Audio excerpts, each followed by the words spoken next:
just after April 2nd. So I think about this in two ways. Number one, let's just assume worst case for market scenario. Worst case would be that these tariffs aren't just a negotiating tactic, meaning, Trump's not just using this to get a better deal with other countries. He means this. This is the new normal. And these reciprocal tariffs and 25% tariffs and 10% tariffs, they're staying for the rest of the year, minimum rest of the year. If that were to happen, I think we see a crash in the days to weeks after.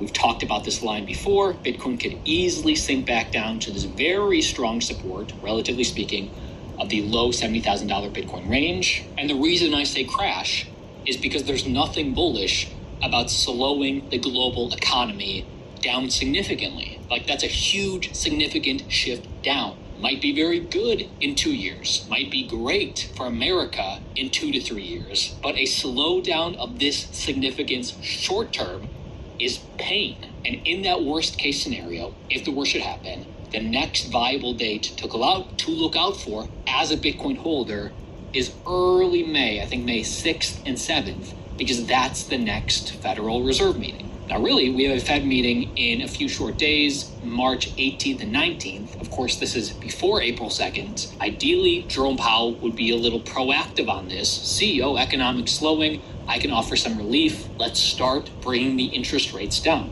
That's ideal. But whether he does, whether he doesn't, next big date is May 6th, 7th. While tariffs have the power to slow markets, Fed interest rate cuts have the ability to stimulate the economy. Will they see the same things and sort of get in line and on the same page with each other? A lot of unknown means money sitting on the sidelines until after April 2nd, and really until after maybe the Fed meeting May 6th, 7th. Now, that would be worst case. And as I share with you the best case, keep in mind the innovation happening with altcoins. Telegram's ton surges 20% as Telegram founder Pavel Durov recovers his passport from French authorities. He is essentially able to travel again, and the move restores Durov's ability to travel freely and marks the end of a situation that had drawn concerns from privacy and free speech advocates. And while this has nothing directly to do with Ton Coin,